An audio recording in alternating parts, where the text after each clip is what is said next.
नमस्कार। प्रस्तुत है आज का चिंतन। परिवर्तन की बेला में दोनों ही शक्तियाँ सक्रिय होती हैं। एक चाहती है महाविनाश तो दूसरी का लक्ष्य है नवसृजन। वस्तुतः यह एक सिक्के के दो पहलू हैं। नवनिर्माण तभी संभव होता है जब अनुपयुक्त अवांछनीय को समूल नष्ट कर दिया गया हो। सृष्टा की सदा से यही कार्य पद्धति रही है।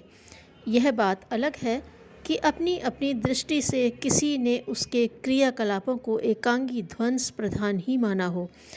जहाँ विगत वर्षों में महाविनाश की भूमिका प्रत्यक्ष एवं परोक्ष दोनों ही रूपों में फलीभूत होती दिखाई पड़ रही है, वहाँ चिंतन एवं व्यवहार की दृष्टि से सीमित किंतु प्रचंड शक्ति सामर्थ्य से भरे पूरे समुदाय ने जनमानस को यह आश्वासन भी दिया है कि यह जीर्ण क्षीण होती जा रही सृष्टि का नूतन कायाकल्प भर है। इस चिंतन से मनीषी समुदाय को अपनी भूमिका प्रखर बनाने एवं महाकाल की योजना में सहभागी बनने की प्रेरणा मिली है। समय समय पर उन्होंने इसे व्यक्त भी किया है ताकि सृजन समर्थक शक्तियाँ एकजुट हो सके। नृतत्व विज्ञानियों का ध्यान अब इस ओर भी गया है कि विश्व की सबसे प्रचंड मनः शक्ति का उपयोग अभीष्ट प्रयोजनों के लिए किया जाए। अब तक प्रतिपक्षी को परास्त करके स्वयं लाभान्वित होने की परंपरा ही मान्यता प्राप्त करती रही है। नए स्तर से सोचने पर यह रहस्य भी उजागर हुआ है कि शस्त्र बल शासन शक्ति से बढ़कर भी मनोबल है, जिसने इस अनगढ़ दुनिया और नरवानर मनुष्य को इस स्तर तक पहुंचाया। इन दिनों यह शक्ति प्रायः व्यक्तिगत प्रयोजनों के लिए ही खर्च होती रही है। शरीर बल साधन बल की तरह ही न केवल साधारण लोग मनीषी समुदाय भी मनोबल को निर्वाह प्रयोजनों में ही लगाते हैं। इस शक्ति का सामूहिक रूप से व्यापक परिवर्तन एवं नव सृजन के लिए जब भी प्रयोग हुआ है, तब वह निरर्थक नहीं गई। बौद्धिक क्रांतियों का इतिहास भी ऐसा है जिसने व्यापक स्तर पर परिस्थितियों को उलट देने में आश्चर्यजनक सफलता प्रस्तुत करके रख दी है। इस संदर्भ में Herbert Armstrong, Margaret Mead, James O'Neill, स्वार हनुमान काहन जैसे मनीषीगण Rousseau, Karl Marx, Buddha, Gandhi आदि के समय की बौद्धिक क्रांतियाँ का चर्चा उत्साहपूर्वक करते हैं। विश्व की राजनीतिक, सामाजिक, आर्थिक, धार्मिक क्षेत्र की महाक्रांतियों की पृष्ठभूमि विचारकों द्वारा ही बनाई गई थी। बाद में जनता ने बागडोर स्वयं हाथ में लेकर उन्हें सफल बनाया। Martin Luther, Abraham Lincoln, Luther king जैसे महामनीषियों के प्रयत्नों ने ऐसा वातावरण बनाया जिसके कारण जन संगठन एवं संघर्ष खड़े हुए अभीष्ट प्रयोजन पूरा करके रहे।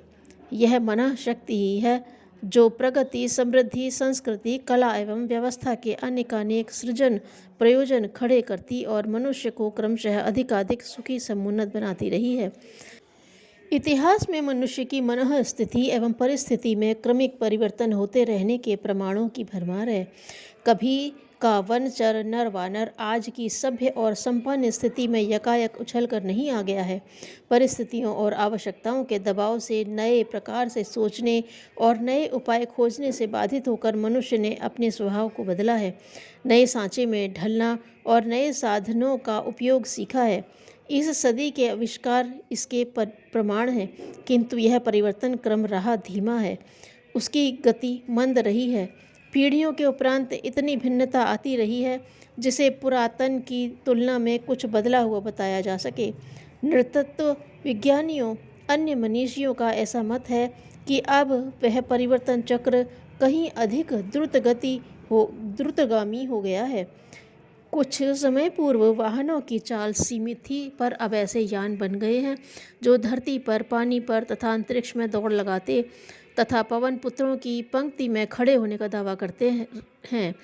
अंतरिक्ष की यह उछल कूद पृथ्वी के आसपास तक ही सीमित नहीं रही, अन्य ग्रहों तक भी जा पहुंची है।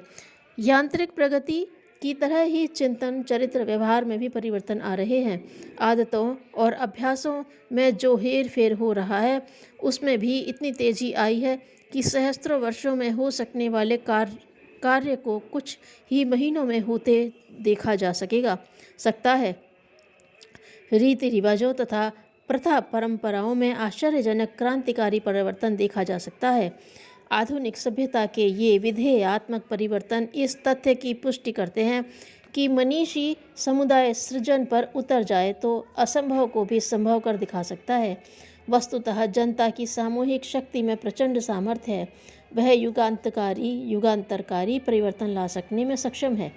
अभी तक मनःशक्ति के शानदार इतिहास एवं वर्चस्व पर लोगों का ध्यान नहीं गया। बड़े प्रयोजनों के लिए उसका सुनियोजन भी नहीं सूझा। अब जबकि इस विश्व विभूति का नए सिरे से पर्यवेक्षण किया जा रहा है तो मनीषियों का ध्यान भी इस ओर गया है कि लोकमानस को इस स्तर तक विकसित एवं प्रशिक्षित किया जाए जिसके सहारे वह प्रस्तुत विपन्नताओं से निपट सके और सुखद संभावनाएं कल्पना चित्रों में रंग भर सकें। मनःस्थिति का उपेक्षित क्षेत्र अब धीरे धीरे अधिक महत्वपूर्ण माना जाने लगा है और वह मार्ग ढूंढा जाने लगा है जिस पर चलते हुए इस चेतना शक्ति के बिखराव को रोककर उसे ऐसे केंद्र बिंदु के साथ नियोजित किया जा सके जो विपत्तियों से निपटने और समृद्धियों को बढ़ाने में कारगर सिद्ध होता है। निश्चित ही ऐसी सूक्ष्म गतिविधियों के मूल में दैवी चेतन प्रवाह की प्रधान भूमिका है जो सृजनात्मक अभिरुचि व सामर्थ्य वाले मनः शक्ति संपन्नों के अंतराल को झकझोरती। ऐसा चिंतन करने व व्यवहार में उतारने हेतु प्रखरता का संबल भी देती है। मूर्धन्य मनीषियों का मत है कि यदि मनः शक्ति को बुरी आदतों और दुर्व्यसनों से हटाकर सृजन कार्य में लगाया जा सके तो इतने भर से वर्तमान स्तर के स्वास्थ्य व साधनों से 10 गुना उपयोगी उत्पाद बढ़ सकता है। यंत्रों की सुविधा, साधनों की शक्ति का अपना महत्व है। इतने पर भी मानवीय उत्साह, श्रम और मनोयोग का परिपूर्ण एवं दिशाबद्ध उपयोग बन पड़ने पर जितनी समृद्धि बढ़ सकती है उसकी कल्पना कर सकना भी कठिन है। वैज्ञानिक उपाय खोजते हैं कि मानवीय मस्तिष्क इलेक्ट्रोडों या रसायनों से पुर्जों की तरह ढलने लगे, लेकिन मनीषी उससे असहमत हैं। सृष्टि के नवसृजन हेतु विचार क्रांति का स्वरूप वे साहित्य, परामर्श, प्रशिक्षण, संगीत, अभिनय, कला आदि विचारोत्तेजक माध्यम के सहारे बनाते हैं। वे चाहते हैं कि इनके माध्यम से ऐसा बहाया वातावरण बनाया जाए जिससे अनुप्राणित होकर व्यक्ति शालीनता, सुसंस्कारिता का अभ्यस्त बने और सामर्थ्यों को सृजनात्मक कृत्यों में नियोजित करते हुए सदा प्रमुदित उल्लसित बना रहे। प्रस्तुत वेला उपयोगी परिवर्तन विचार क्रांति की है, महाविनाश की नहीं। समय आ रहा है जब विवेक जागेगा और अनुपयुक्त को उपयुक्त में बदलेगा। प्रज्ञा अभियान को उसी दैवी चेतन प्रवाह का एक अविच्छिन्न अंग माना जा सकता है। धन्यवाद।